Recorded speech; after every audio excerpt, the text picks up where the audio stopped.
meeting, Tuesday, 14th, 2020. I need a call to order, approval of the agenda. So moved. Second, Seconded. That was Robin. Robin, yes. All in favor? Yes. Yes. Yes, okay. Uh-oh. That was me. Sorry. Thing makes me nervous. Here we go. This is normally our time for public comment. Do we have a situation that allows us to do that, or has anybody sent in any previous things for comment?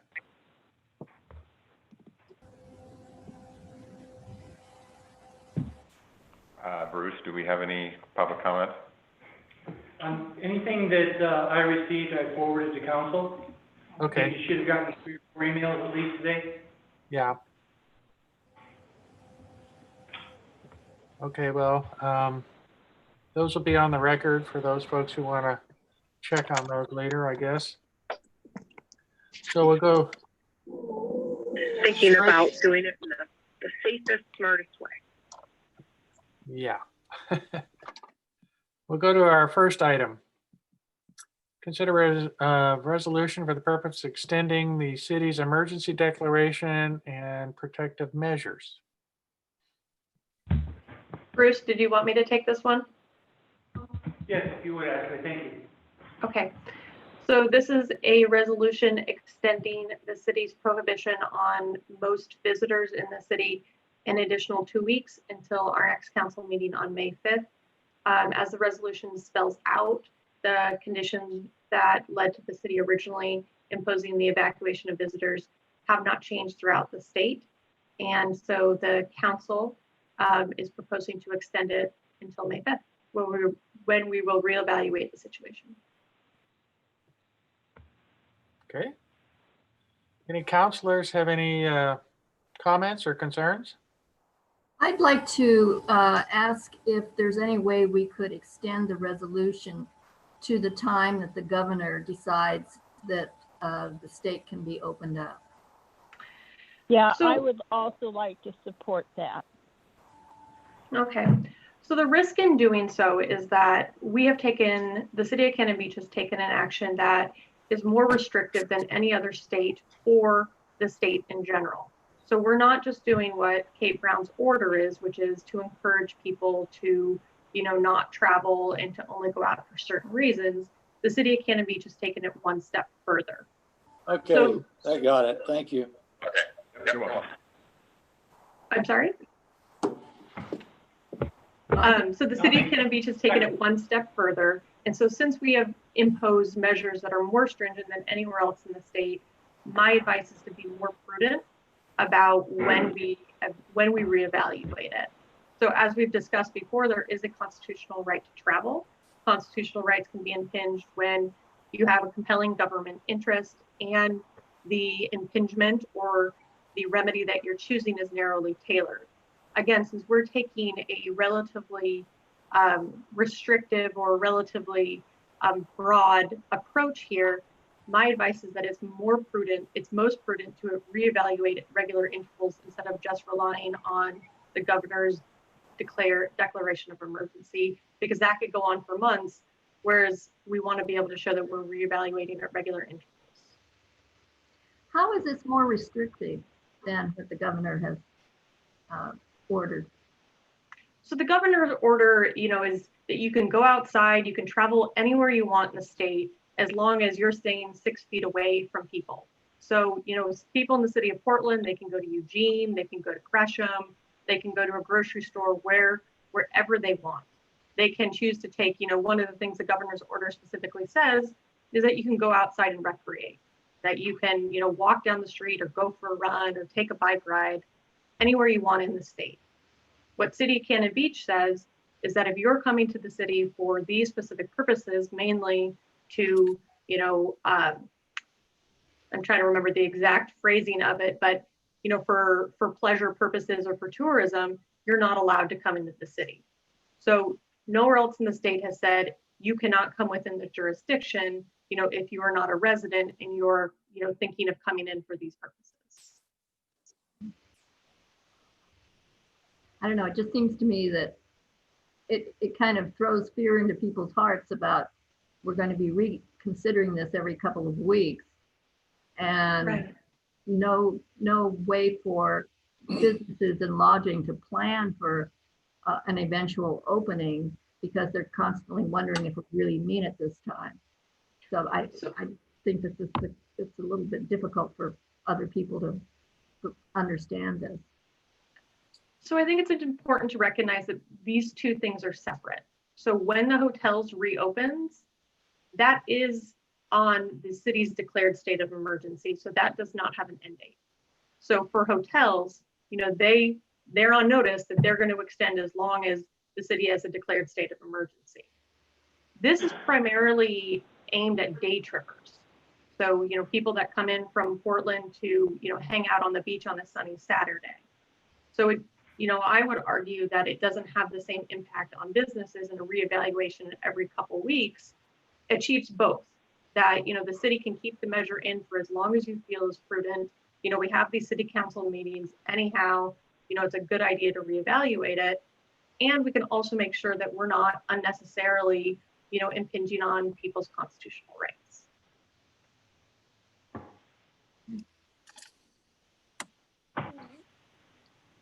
Okay, Well, actually, would it make sense to make a statement that this restriction of no visitors will remain in effect as long as the governor's order 2012, but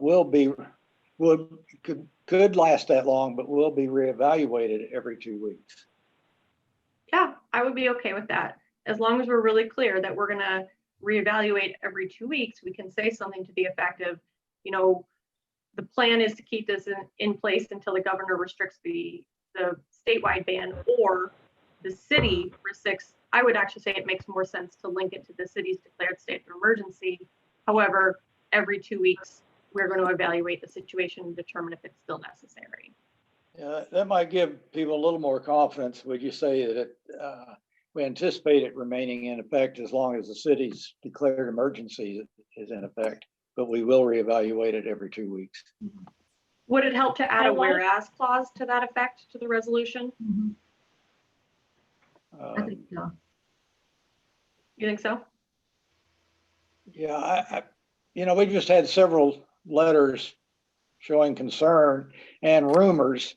People saying, I understand the council is going to lift that this Tuesday. Some people don't read everything. So that might be one way to address some of those concerns, that every 2 weeks, the rumor mill says we're going to lift that restriction. And yet constitutionally, I understand the caution of saying that we will look at it every 2 weeks to make sure that we still foresee the seriousness coming up for the next 2 weeks, rather than saying, we think this is going to be a problem as long as the governor's declared emergency. So I think it might help address some of the concerns of the citizens. Yeah, it's Okay. the citizens I'm concerned about who are fearful that it's going to be lifted and they're not protected. And I think Mike's suggestion is a good one. Yeah, I agree. That's what I was asking about, because, everybody is afraid that people are going to start coming into town when they shouldn't be. And I think that would be a good compromise to say, we're going to keep it as long as the governor is ordering it, but we're going to evaluate it every 2 weeks, or as long as the city's in the state of an emergency. Yeah, tie it to the city's declared state of emergency. Yeah. Okay. Okay, can I suggest an amendment then? So under the last whereas clause, an amendment could be the city council anticipates the evacuation of visitors to last as long as the city's declared state of emergency, but to be reevaluated at regular intervals. Okay, Would somebody make a motion that it would include that as stated? I move that it be, the resolution be amended as stated. And that's a Second. statement by Ashley. Was there a second? Second. second it. Yes, Robin? Okay. yes. Colleen, should we do a roll call on that amendment? Is Colleen there? Or do we- So this vote would be on the amendment. Okay. Council President Benefield, Yes, Councilor Risley, Yes, Councilor Ogilvy, Yes. Councilor McCarthy, Yes, Mayor Stidle. Yes. So then we need a a motion to approve, I guess, or continue.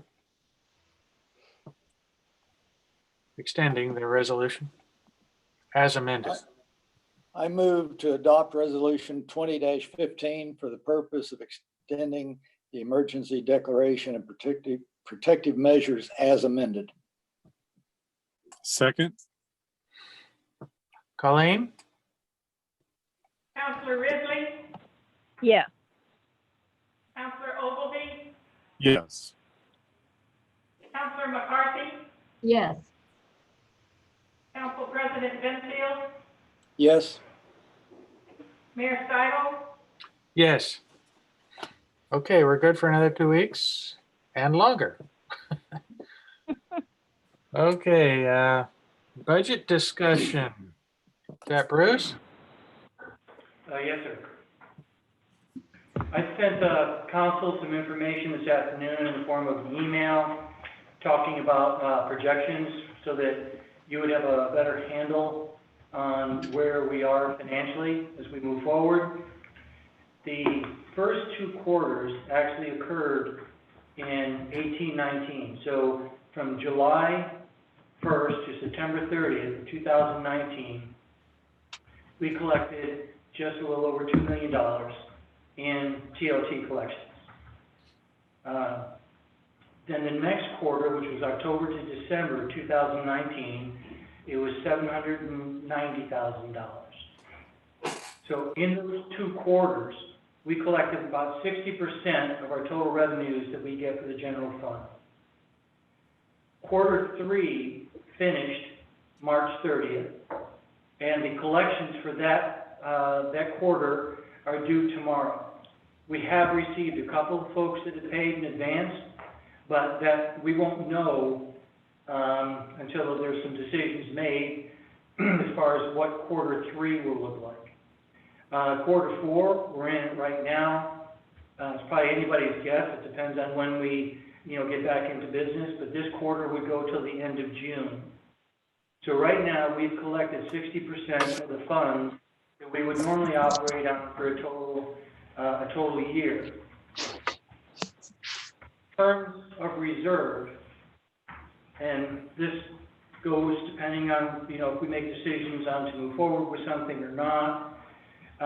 We anticipate that on July 1st, we will have between $1.6 million and $1.9 million in combination of the general fund reserve and the end balance for this fiscal year. So that's 1.6 to 1.9. Our monthly burn rate, which is generally how much we spend just on an average, varies by the time of year, but it ranges from $250,000 to $450,000 per month. So, without additional collections, if the collections come in zero, if we defer or waive the fees or the tax collection, then all we will have is 1.6 to 1.9 million. So that's kind of where we are. And, is there anybody, do you have any questions?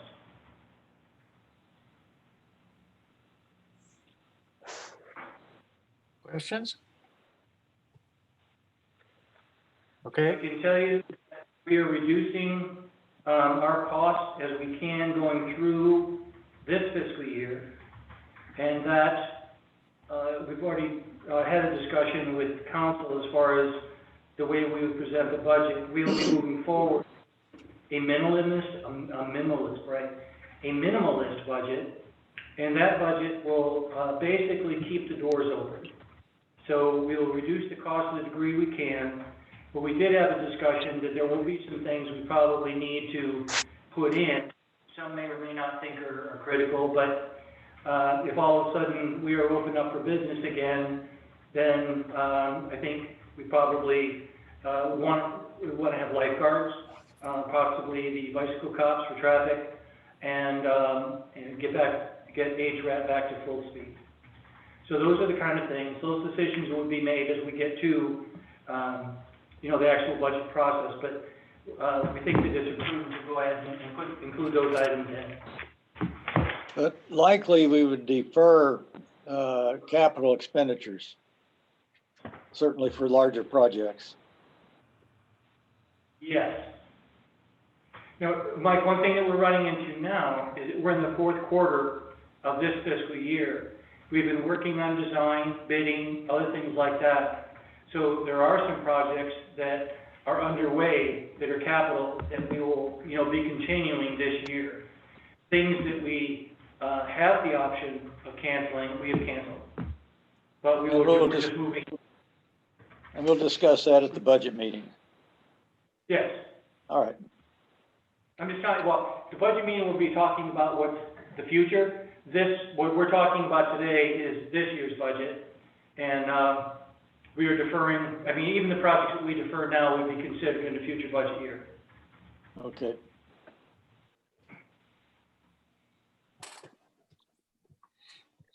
Are there any other questions? Okay, thank you, Sam. Nancy's trying to say something. We Yeah. can't hear her. Nancy, either Nancy needs to unmute her computer or the city needs to unmute Nancy. There you go. There we go.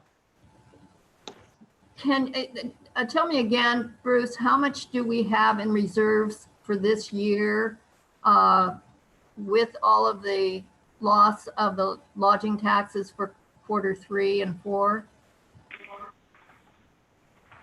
Depending on how much is collected, well, right now, if we don't collect any of those funds for whatever reason, then we are at $2,827,506, and that's 60% of what we would collect through the whole year. As far as like what's going to be due in quarter 3, we've gotten some information that makes us a little bit optimistic, and that we're comparing some of the people that have paid early to what they would have paid in the same time frame last year, and the numbers are coming out more favorable than I would have anticipated. So there may be, depending on how we handle deferrals or waivers, there may be some funds, possibly up to $400,000 available that would be added. If there's not really the trend, because we've only looked at 2 or 3 of these, if that trend does not carry through, we are actually figuring $0 when I tell you that the carryover will be 1.6 to 1.9.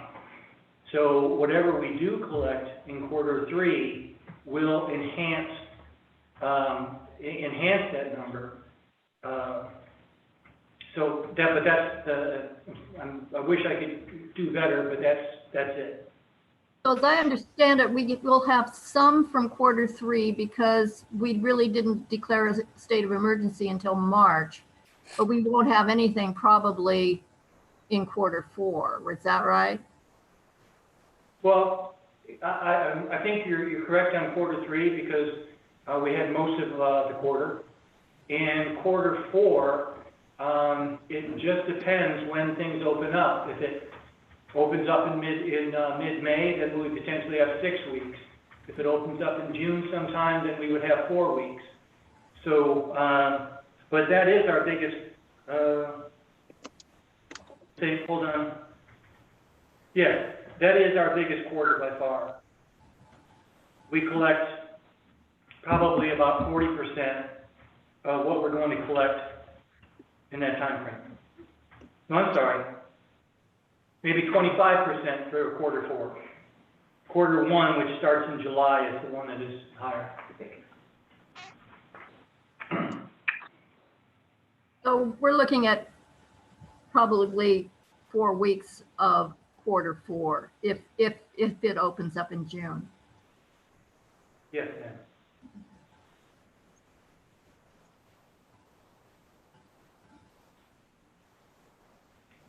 Okay, any other concerns on the budget?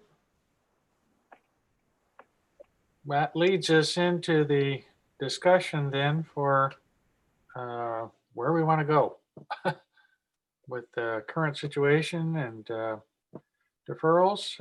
Bruce has an idea that he sent forward. We can discuss that or any other new ideas that council has. Mr. Mayor, if I can just present what some of the requests have been. Please. Yeah, they are that our lodging partners are the ones that actually collect the TLT funds, which are the transient lodging tax funds, and they make up about 82% of our general fund. They there was action taken in Seaside where they were allowed to keep those funds. We've had requests from people to defer the payment of those funds, and we've also had another request to defer utility bills until October. So those are the only requests that we have received. And depending on how we go, there could be ramifications to the general fund. Because right now, as I mentioned in the last part, depending if it's a $250,000 a month or $400,000 a month, we probably have 4 to 6 months available in reserves. It gets better when these come in. So depending on what other actions we might take, we've talked about doing some kind of a credit for utility accounts. And I think there was 1,745 of those. If we were to provide everybody with a credit of $50, that's about $87,700. And we don't have that kind of money in the utility fund. So that would have to be funded from the general fund. And that would come off of that 1.6 to 1.9. So those are if we do something and we don't have the funds for it, then it would have to come from the general fund. Now, a possibility, if we, depending how long this goes and where we end up, if the council makes some decisions to either defer, waive, or to add some programs, it would be possible to do I believe it would still be possible, to do a loan to the general fund, which could potentially be paid when people catch up on their deferrals. But what I'm trying to make you aware of is that we have a limited amount of time that we can cover ourselves. But that's not the end of the world. We can borrow against the future payments of the TLT and keep ourselves going if we want to be a little bit more aggressive. You referenced the proposal that was made. That would have generated potentially between $300,000 and $500,000 that could potentially, be of assistance to businesses. I'm going to make sure that Ashley has a chance to step in because she is a wise woman and her function is to control an out-of-control city manager, because it's going to require a redefinition or a repurposing of the CLT fund. We don't have any possibility, I don't think, of doing something from the general fund. But if we're to repurpose some of the funds that we have that are collected for tourism purposes, and if locally we say, we've made a decision, I'm sorry, I'm saying this is the crazy city manager, your attorney will weigh in right after. But if we were to go ahead and repurpose those and say, look, this is for tourism, and in our mind, the best purpose for these funds is to keep our businesses alive, then we could have a substantial amount of money to be able to go ahead and put towards that use. Ashley, do you want to go ahead and weigh in while it's still fresh? Yeah. So what Bruce is referring to is, I think we all know that a good portion of the transient lodging tax dollars are restricted funds. So we have some funds, we have some of our tax that's grandfathered where we can use all those funds for whatever purpose that we want. However, when a tourist stays at a hotel in Cannon Beach, they pay an 8% transient lodging tax. Not all 8% are grandfathered. Some percentage of that are not grandfathered, which means that 70% of those collected funds are restricted. I think, as we all know, the restrictions are twofold, that they either have to be used for tourism promotion or to fund a tourist-related facility. So what Bruce and I had talked about is that traditionally a tourist-related facility is a nonprofit or a government building, a museum, an athletic complex that serves tourists, those sorts of facilities. However, there's nothing in the law that says that a tourist-related facility cannot be a for-profit. So we could potentially make an argument that some of the businesses that are impacted, such as the hotels, some of the restaurants, and some of the other shops, are tourist-related facilities because they meet the definition of improved real property with a useful life of 10 years or more, with a substantial purpose of supporting tourist activities in the city. Again, this is not a traditional interpretation of the law, but it is something that the city can consider.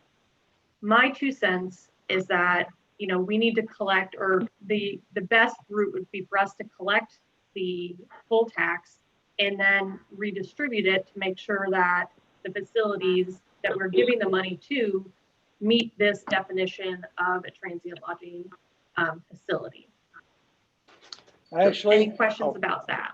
Yeah, some cities collect that money and give it to their Chamber of Commerce as a tourist promoting organization and let them allocate it as they deem appropriate. We've chosen a little different model, but could we not take the transient lodging tax dollars, and we already give some to the chamber, but take the rest and give that, well, not give it, but direct it to the chamber to allocate to the tourism related businesses that need the help.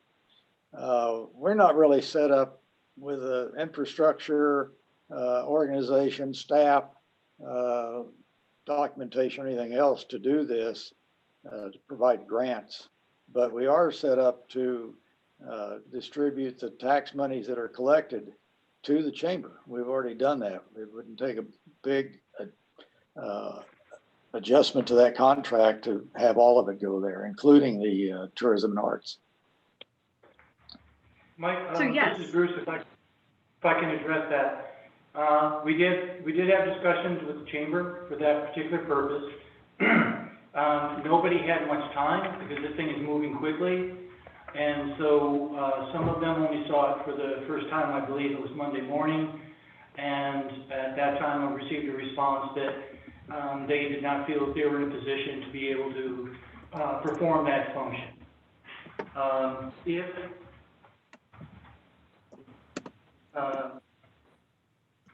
If council feels that this is important enough, we as staff will find some way to make it work.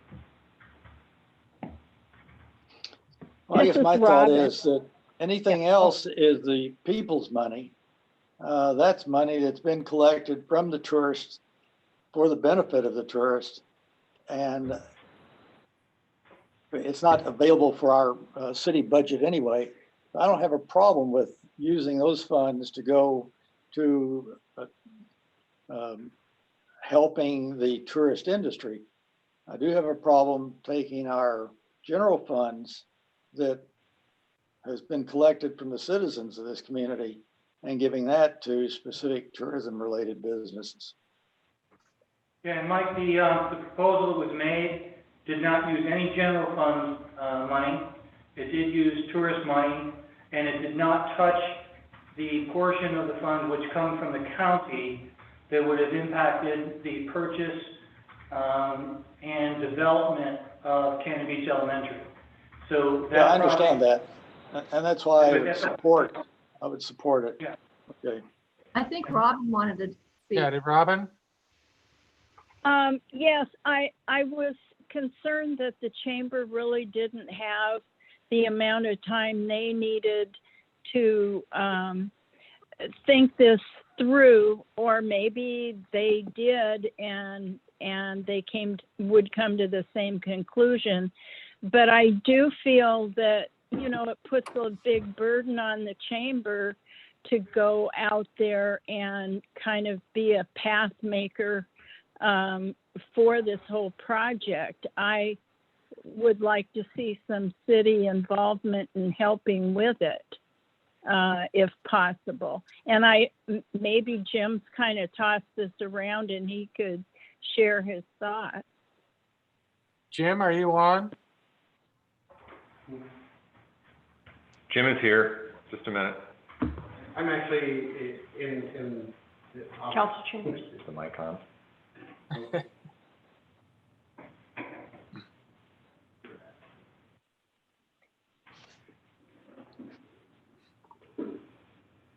Very good. Okay. Okay, I'm here at the chamber.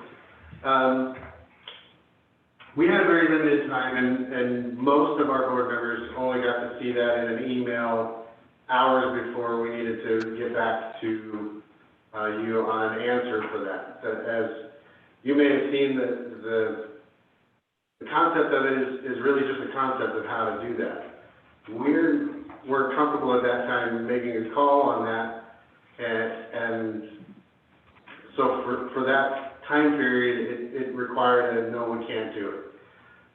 We still haven't really delved into the depths of how that might be possible, because we've already reduced our staff and we're down to 3 people, and we don't have counsel on calls. We don't have financial people in our office to make those things happen. We would be starting from scratch just as well as you guys would be to create these programs and to distribute these funds. So that was our initial reaction to that and our concerns going forward with doing this. And that's why we said no at the time. If we had a better defined idea of what that would look like and how it could happen, certainly the chamber would want to help support the business. That's our mission. And we would want to be involved and help make that happen, whether the city's doing it or we're doing it. But certainly we want to help that process along. A lot of the concern was the liability of being responsible for that, because essentially then we're deciding how to distribute city funds, which was the initial concern right off the bat. And there was just a lot more questions that weren't answered for us to make a real positive move in that direction. I think it takes a lot of more thought on how that would happen, how it's going to benefit the community, and we certainly want to be involved in helping find those answers. So that's kind of where we were at the chamber's perspective. But Jim, you didn't get direction to continue the discussion.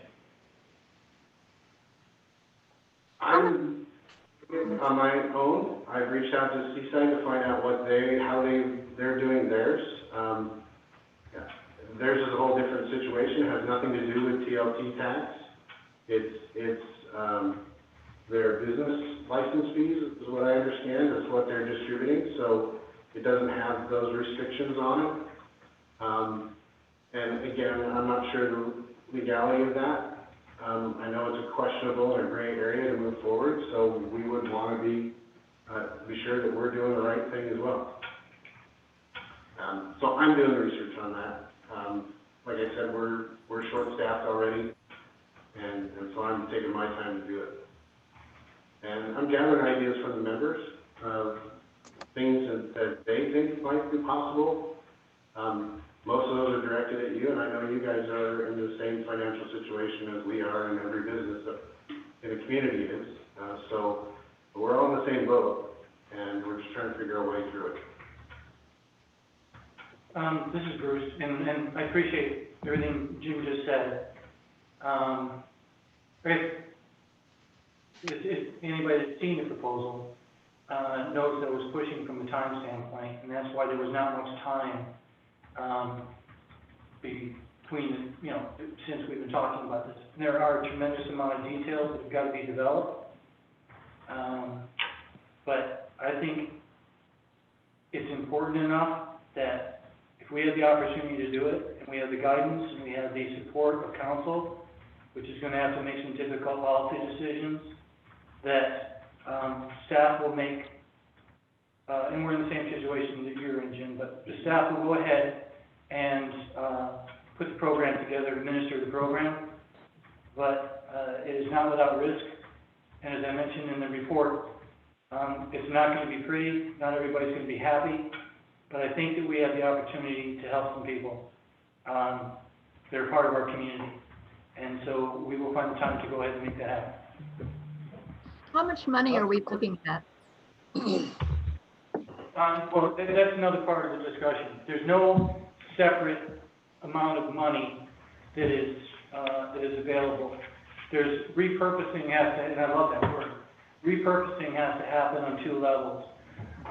One, we have to make the leap to say that we are doing an interpretation that these funds are always meant to help tourism, and that in these uncertain and crazy times, that our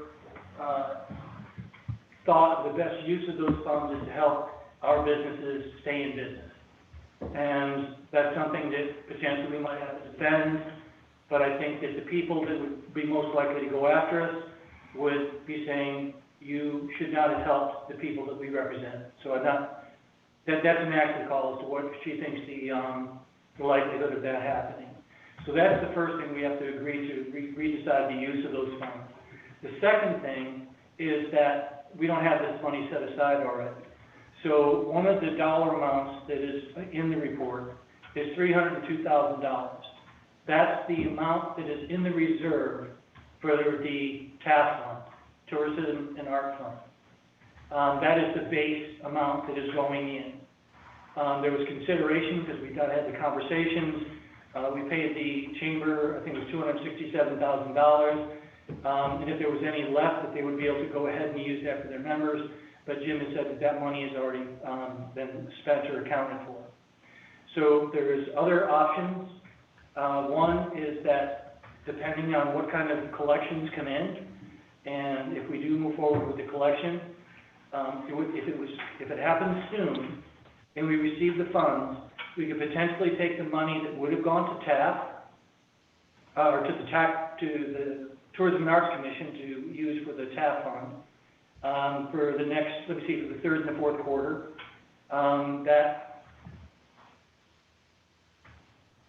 That potentially would probably have been another $200,000 that we could add to that. So everything is moving very quickly, but I think that it's possible that we would have like $400,000 to $500,000 available. I know we have $3 if we agree to go ahead and move it out of the Tourism and Arts Fund. Well, this is Mike speaking. It seems like there's about 3 phases of this that need to be addressed, not the least of which is falls on Ashley to try to get a better reading on whether this is even a viable concept. The second is to see if the business community would support it. And I guess that really falls on Jim to some extent as the representative of many of the businesses in the town. And there was a third point, I've already forgotten it, but, just how we would, how we would be set up to administer it. If Chamber feels that they can't do it, and last I looked around, we had an awful lot to do already.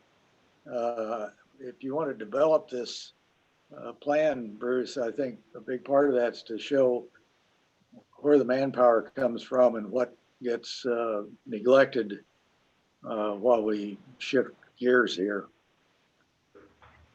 This is Robin. Could that be what the Tourism and Arts Commission would do? Is that a possibility? Robin, I think it's a possibility, but this has got to happen so quickly. We sometimes get trouble getting them together under the best of conditions. So I think, Mike, you asked how it would go. I reviewed the stuff from Seaside also, and I like their form as far as the information that comes in. They don't, at least not on their website, they don't have how everything would be graded, but you get information, and they're going to award, their limit is $400,000 or $4,000, 400,000, which is $4,000. I don't know if we would put a limit on it, but there are, and again, until we see what the requests are, we won't know. But I would be comfortable using their form, putting it out on the website, changing the name, and then requesting that information.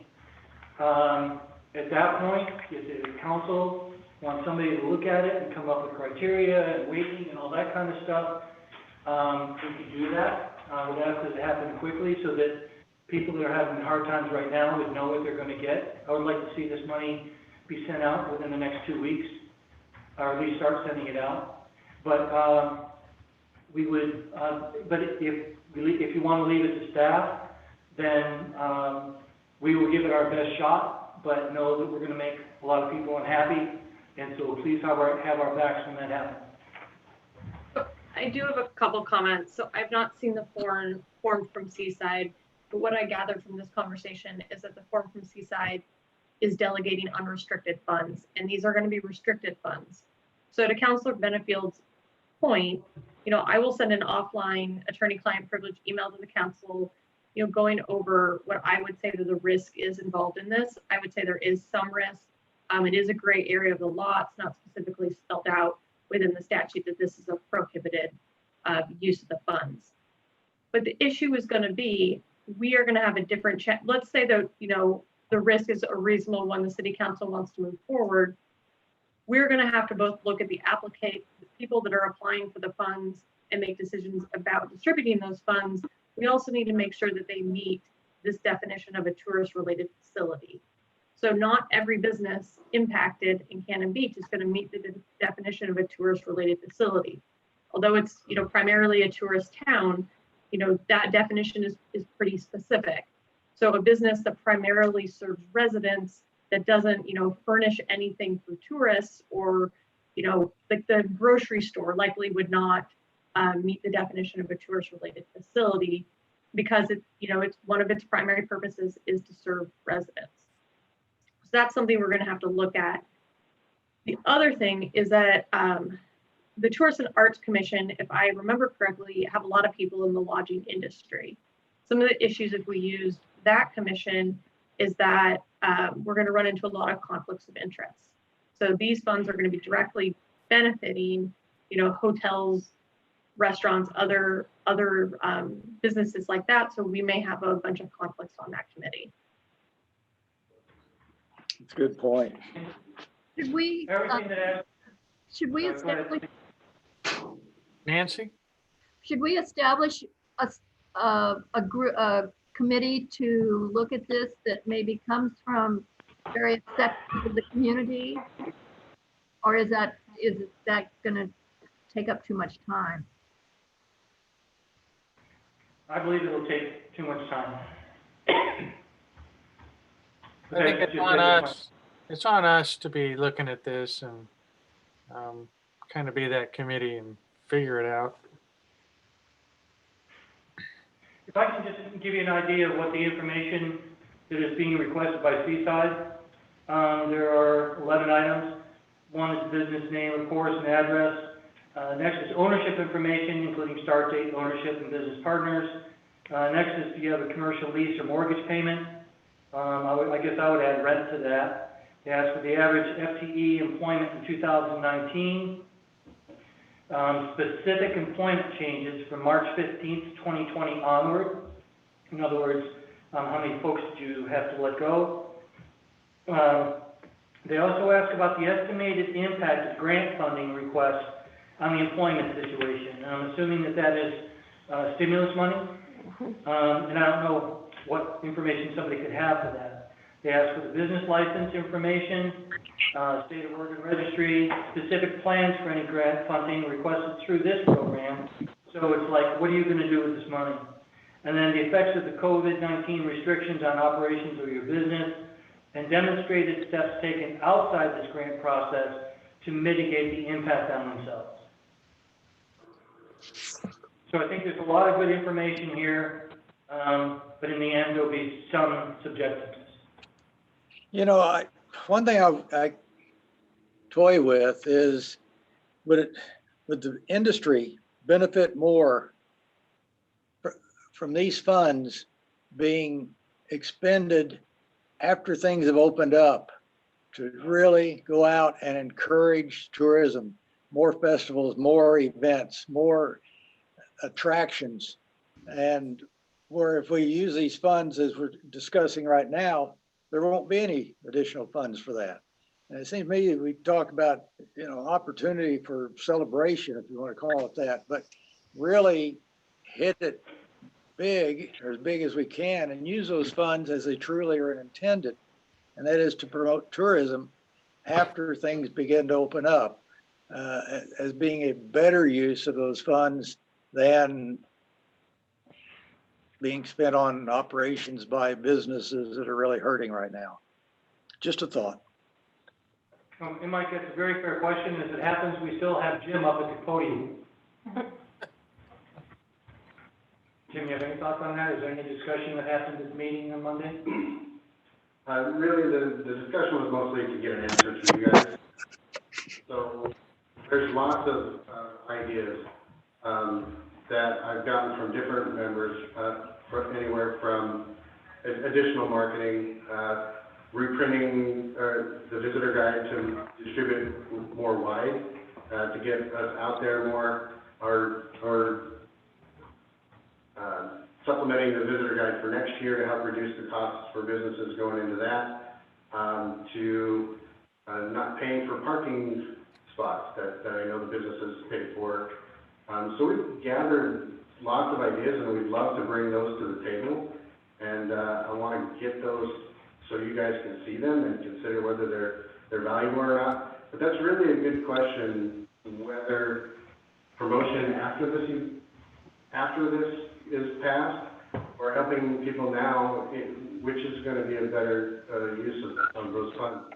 And I don't think we have a real good grasp on the answer to that yet, but certainly a call I can put out to the members and ask them, you know, give us your feedback now so that we can answer that question right away. Certainly we will reach out and talk to all the businesses that we work with to get those answers. I think that would be very helpful, Jim, because during our discussion on Monday, I was, you know, if we look just at that $302,000 as a possible number, if we had 100 applicants, it's $3,000 each. You know, for some of the hotels, is that even a dent in what they need? Whereas combining that effort into $302,000 worth of promotion to help their business might be a better, I kind of agree with Mike on that idea of the joint funding for the promotion for when we do get back to business, rather than $3,000 each or whatever it works out to be, even if it's more. That just doesn't seem like much of help for every hotel in town. I don't know.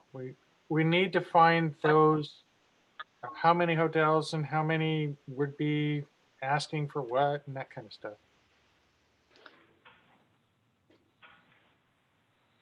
Well, we'll throw together, I think, I gotta talk to my staff and see how it's possible, but I think if we can get a survey out to our members, as early as tomorrow, asking what they think their priorities are, might help in this decision, and certainly Ashley's gonna take some time to get answers on the legal end, and I think if we can bring those two together, we might be in a better position to, understand what the best use of any funding that we have available will be. And that promotion would bring in more tourism and more tax revenues that could then be rolled back into the business. So anyway, I think it'd be helpful to take a look at that. I want to move the topic a little bit. Does any of the council consider that a utility relief portion of this would be worth talking about? Or is that a dead topic, or any ideas on that? It's dead as far as I'm concerned. Nobody else? This is Robin. The one thing that I did like about it is that I felt that the whole community would benefit. I really liked that each individual person would feel a little bit of relief. Maybe not, maybe we could look at the number and see if 25 would be helpful instead of 50. But I do think it's a very nice gesture to do something in that regard. No, that's true. Nancy? I'm kind of on the fence about it. I'm still concerned about our general fund. And since we can't take it out of the utility fund, since it's not there, I don't know. I don't know how much of a benefit it would be. I would have to find out more about how much of an effect it would actually be to take that money out. Maybe reducing it by $25, that might be a good compromise. I really don't have a good opinion about it yet. One of Well, my then ideas, one of my ideas was to allow folks to defer some of their payment. They'd still have to pay their water bill at some point, but for like the next 3 months, they could, pay only $10 on it, and then the rest of it would get added to the future. That would be one way to at least alleviate the current crisis of having to pay your water bill. It's pretty much the same thing we got right now. Anyhow, if we can't really penalize somebody for not paying their water bill. And then the other idea after that is at some point in the future, we could readdress giving them a credit on the water bill. So it's not outlaying money now, it's outlaying money from the future. That would be another way to do it. Yeah. Technical issue here, Bruce. I'm seeing that we're getting some chat questions. Maybe this would be a time that we allow staff to find out. I know Patrick Nofield had a chat question or comment. Could we address those? Yes, sir. I know Patrick had asked to be able to address the council, so I don't know where he is on your. He's right here. Your map. Okay. Do we want? Would you like us to unmute Patrick? Sure. Okay. Patrick, you are unmuted, but. The comment I had for Sam on the funds is I think it needs to go to help the smaller businesses, the ones that are, 2-3 week cash flow. I think those are the ones that are going to need it. For those funds to go to hotels, I don't see that as really doing anything. That was specific to that. Okay, that's an eye opener. I hadn't thought of that. That would be something we could address. If Bruce wants to put together a form, we could have some sort of delineation there. And then I was hoping that there would be some discussion and please regarding the deferral of the TRT money. Bruce, did you want to address the deferral concern? I did, to a degree. What we're talking about is that we have collected about 60% of our funds, and doing projections of what it's going to cost us for the next couple of months, we end up with a combination of end balance and reserve of 1.6 to 1.9, and again with our burn rate between $250,000 and $400,000 a month. We have maybe 4 to 6 months. It would be, especially if the funds were deferred, and if we needed additional funds, then we could get a loan with the payment of the back payment of the TLT funds to be the source of our payment. So that is something that could be made to work, depending on how council wants to handle it.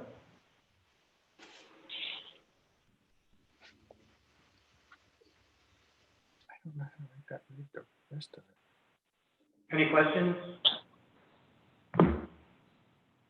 Robin? No. Oh, your little light green, your green light pops up every once in a while. I feel like you're asking something. Oh, nope. Okay. So I take it that the deferment is not necessarily off the table yet, is that right?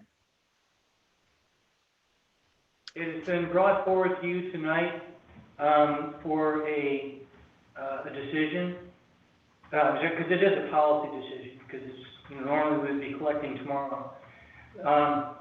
Another thing that I've asked for clarification, and really we've had 3 or 4 people that have had discussions with us on this, and because it was a little bit different for each one, I know I had a conversation with Patrick, and he said that what he was looking for is to defer Q3, quarter 3, which is January to March, until July 1st.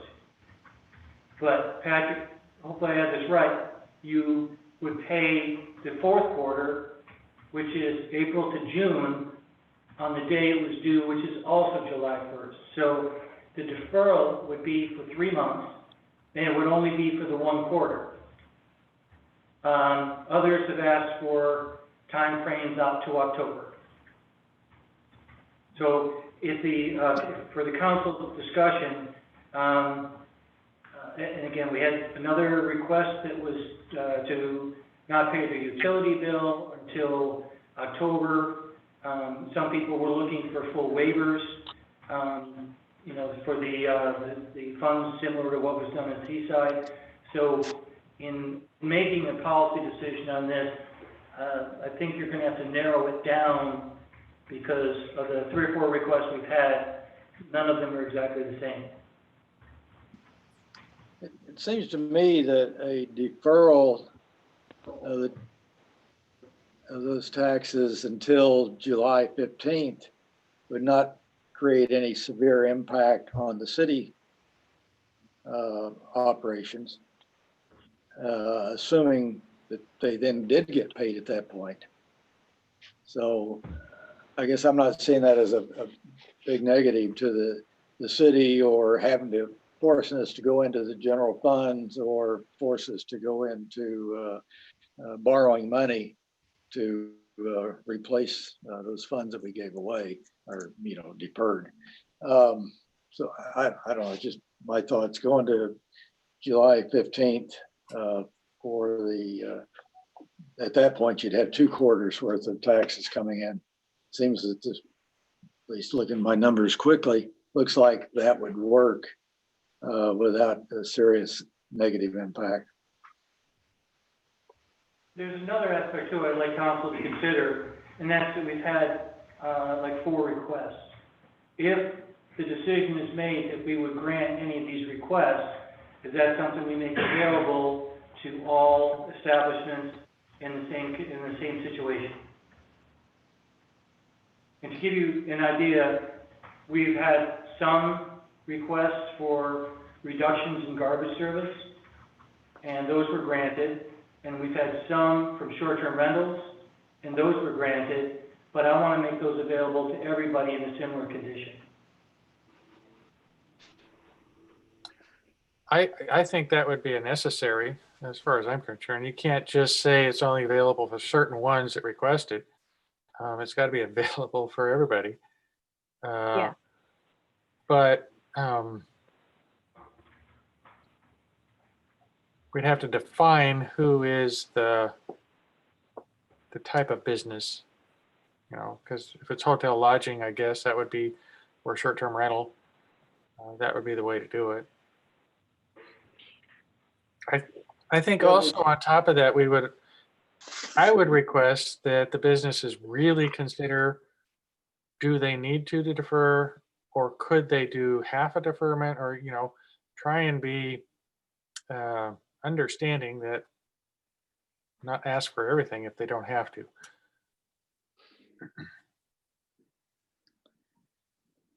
I like that, this is Robin, and I like that if it would be a relief to some to look at it like that, I would support that.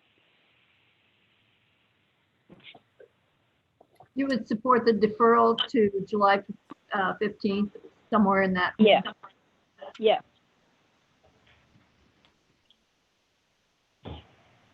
How much would that affect our budget for this year that we're working on right now, the was it 1920 budget? Would that affect our ability to pay for any expenses that are coming up, Bruce? I think if it went to July 15th, we would be okay, but, because July 1st is the point that we would have the 1.6 to 1.9. So, again, depending if it goes to everybody, if it went to everybody, we were thinking might have an impact of $400,000, but it could be significantly less because it would be based on however much they actually collected. But if it was to go to July 15th, and that was the limit, it would be repaid, it would be paid July 15th, quarter 4 would be paid on July 15th, we could weather that.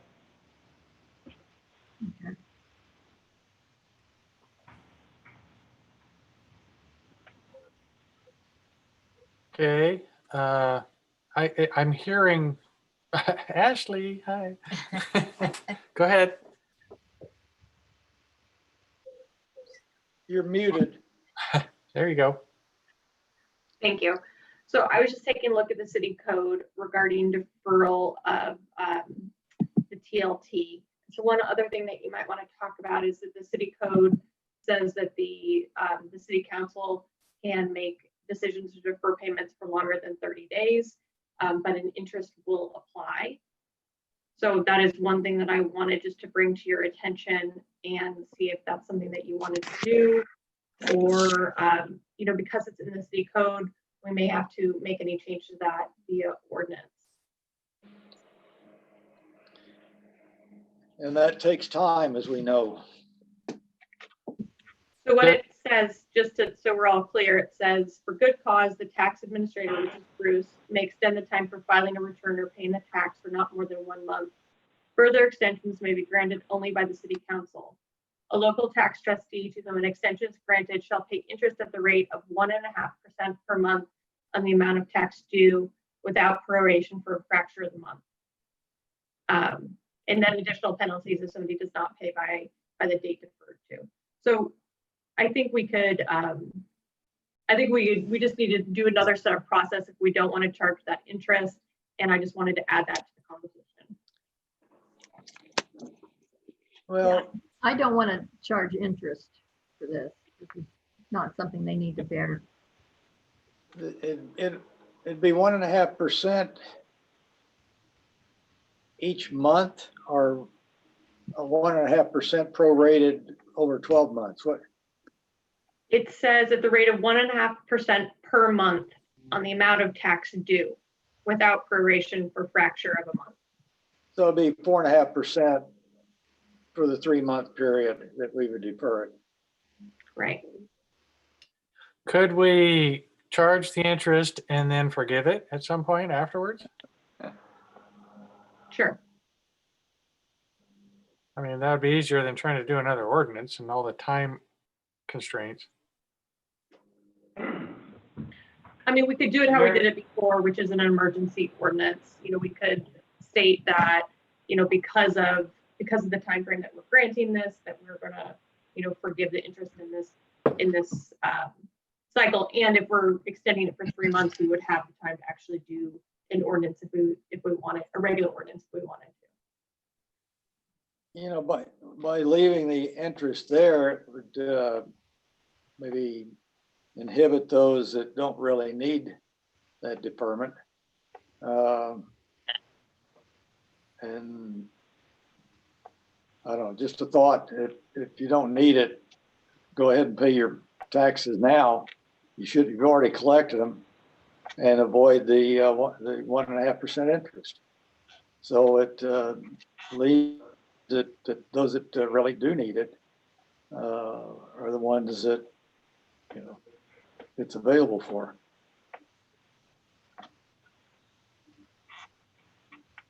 I don't know how important the 4.5% is, but it's not unusual.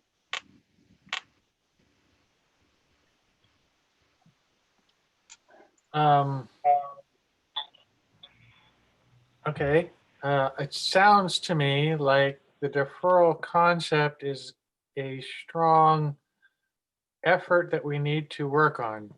Bruce? Yes, sir. And if the direction is to allow deferral for the third quarter, which is January to March, and we could take whatever step we need to take, because I think one way or another, we're gonna have a meeting relatively soon, because we're gonna wanna get the feedback from the chamber regarding any other programs, because we'll be doing development on at the staff level. So if we need to take the actions that Ashley was talking about, we can do that at the same meeting. Okay. But it is, to me, we were ready to go ahead and we could do that deferral now. Okay. I'd like to see a little more detail written out on that before I say yes or no on it. The other thing is, I don't hear that we're considering moving with any sort of granting relief for businesses, since we're working on the deferral aspect of it. That would make me feel stronger towards a utility relief of some kind in conjunction with the deferral for the hotels. We are talking about possibly granting the TLT taxes. I mean, the tourism taxes on one hand, and deferring the Q3 on the other. So there are some grants involved, but not necessarily in general fund money.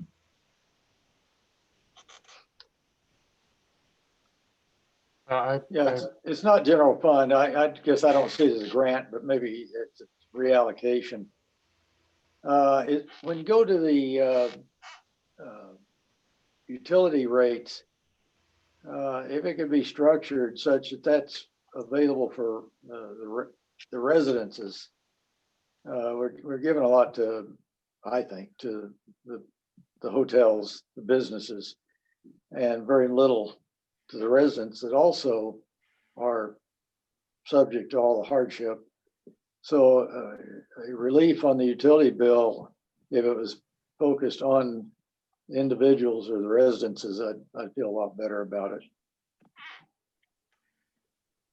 So to speak to that, so there is also some code language on delinquent utility bills, which I think could apply to this situation. And it provides that you can enter into an agreement with the city to pay the delinquent utility charges. Such agreement shall not exceed the term of 1 year. Current charges must be paid when due, and the agreements must be signed by both parties and must be a legally binding agreement. That'd work. Do we have to go to that kind of complexity for every utility service, or can we just do a blanket agreement? There's Well, it's the city's code, 1,745 so the accounts. city can interpret its code how it would like to, or how it believes is accurate. You know, I think for this situation, again, what we'd want to do is, if this is direction that we wanted to go in, we would need to amend the city code for this situation and, you know, do something different. One of the things we want to avoid is setting some sort of precedent about how that language is interpreted for the future. So 3 years from now, when somebody's delinquent, you know, what process are we following for them? And also, I would ask that we keep it as simple as possible, so that if we're going to do a credit, that whatever changes we have to make would just be for a one-time credit. We have 1,745 accounts, and so if we have to treat them all separately, depending on what somebody's needs are, that's going to be much next to impossible. So just as simple as we can. Can we do this under the declaration of emergency and avoid having to go through and redraft ordinances? So probably, you know, I'd have to take a look at it. This isn't necessarily, so some cities are interpreting their declaration of emergency to also include, you know, the economic impact of the coronavirus. So if you look at your declaration of emergency, it talks about public health. So is what we're doing here really directly related to public health?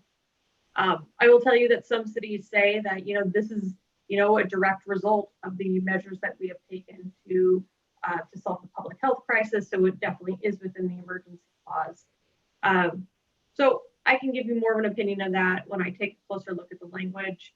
Again, it's the city's code. So I do think, you know, if we find where we want to go, you know, I will figure out what process we need to get there. Thank you.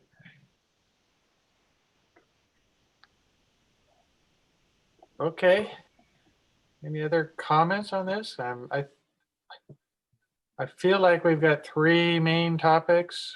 One's deferral for the hotels.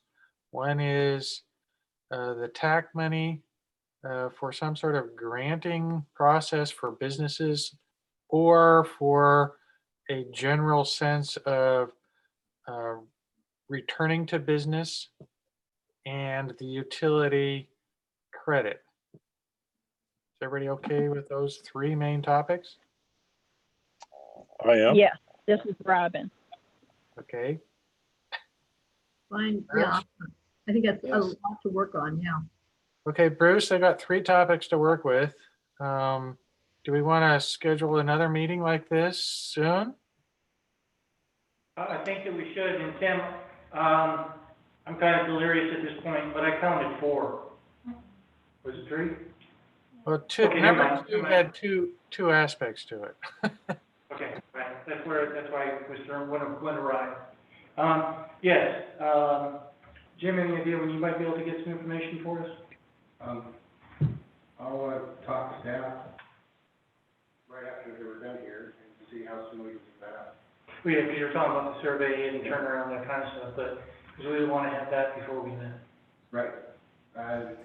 If we can get it out tomorrow and give people a couple of days to respond, I think everybody on this call will certainly be eager to give their opinion, and we'll put that out to everyone.